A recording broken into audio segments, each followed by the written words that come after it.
ये बैठे सारे इनके आदमी बैठे नहीं वोट बार काट दो यहाँ से। ठीक है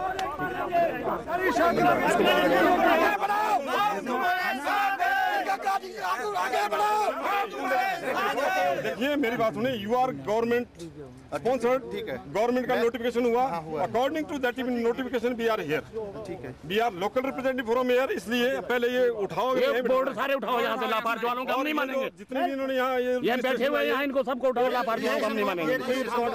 अभी तो डिस्कशन का मौका कहाँ, डिस्कशन से पहले हमारे को मारने की कोशिश हो रही है। कृपया कुर्सियां और लगवा लें अगर कम पड़ रही हैं यहाँ पे, तो आप सभी लोगों को इसी सादर आमंत्रित किया जाता है कि आप अपने विचार रखें, पक्ष में रखें, विपक्ष में रखें, ये आपके ऊपर है, आपकी सोच के ऊपर है। लाफार्ज समूह का व्यवसाय विश्व के 75 देशों में फैला हुआ है। लाफार्ज समूह की कुल वार्षिक उत्पादन क्षमता 154 मिलियन टन है। लाफार्ज विश्व की नंबर 1 सीमेंट कंपनी है। जिला मंडी हिमाचल प्रदेश में एक इंटीग्रेटेड सीमेंट प्लांट जिसकी उत्पादन क्षमता 3 मिलियन टन प्रति वर्ष सीमेंट व 2 मिलियन टन प्रति वर्ष क्लिंकर होगी को लगाने का प्रस्ताव है। जहां तक पर्यावरण की बात है, प्रदूषण की बात है, लाफार्ज इंडिया के एक्सपर्ट ने आपके सामने हर पहलू पे चर्चा की, आपको अवगत कराया। ओपन कास्ट माइनिंग जो ऊपर से होती है हमारे सीमेंट उद्योग में, जैसा कि सूद साहब ने पहले बताया, जो माइनिंग होगी ये ऊपर से होगी। कोई लकड़ी नहीं है कि आप ऊपर से काटेंगे, प्रूनिंग और देते रहेगी फैक्ट्री के अंदर।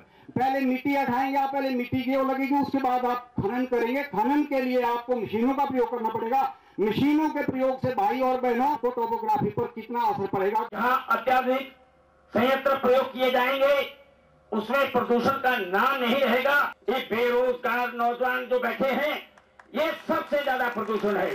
लगभग 2500 तक उस वक्त हमारे को कर्मचारियों की आवश्यकता रहेगी। उद्योग लगने से मान लिया जाए कि यहाँ पे रोजगार मिलेगा, तो हमारे हिमाचल प्रदेश के अंदर रोजगार गारंटी योजना का जो काम चल रहा है उसके लिए आपको आदमी क्यों नहीं मिल जाएगा काम करने के लिए। इतना बड़ा प्लांट आने से अप्रत्यक्ष रोजगार की अपार संभावनाएं यहाँ पर सृजित होंगी। किसको रोजगार देंगे? पुल का काम लगा हुआ है, यहाँ से लेबर लाई गई है। यहाँ पर ट्रांसपोर्टेशन के लिए जो ट्रक्स यहाँ पर लगेंगे वो स्थानीय लोगों के आप द्वारा तय किया जाएगा, और हमारा उसमें यही सोच होगी कि जिनकी जमीनें गई हैं, जिनकी भूमि गई है, जिनके मकान गए हैं, उनको प्राथमिकता उसमें मिले।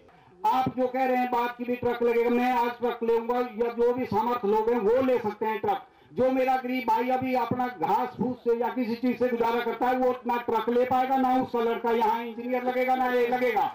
जब इनकम आनी शुरू होगी सब माताओं और बहनों को शौक होगा कि हम अच्छी किस्म के पशु पालें।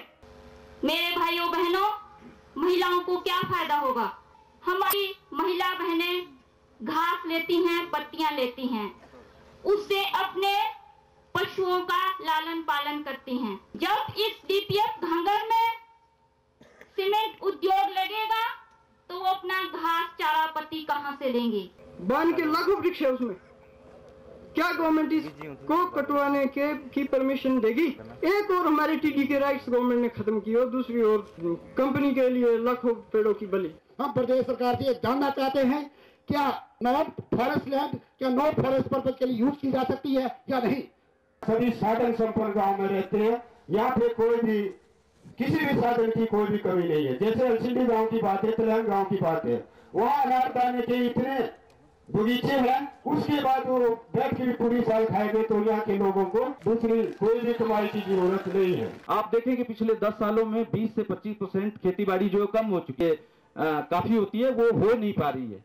तो क्या फैक्ट्री आने से एक संभावना बढ़ जाती है कि हम मैकेनाइज्ड फार्मिंग की तरफ जाएं? हम मानते हैं लाफार्ज इंडिया यहाँ पे फैक्ट्री लगाए, लेकिन आगे जो हमें जमीन देंगे क्या वो इस तरह साधन संपन्न होगा? जिनके पास तो 20-40 बीघे जमीन है वो तो चलो कहीं भी अपना सेटलमेंट कर लेगा। हमारे गांव में ऐसे लोग भी हैं जो भूमिहीन है,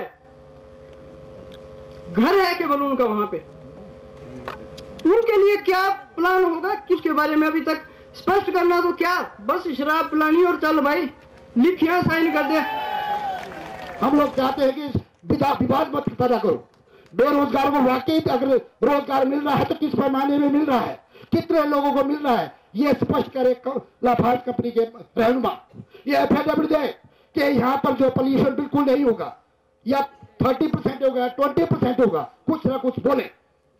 हम मात्र केवल बिग बिजनेस हाउसेज के लिए, बड़े उद्योगपतियों के पेट भरने के लिए हम अपने पेट पे लात नहीं मार सकते।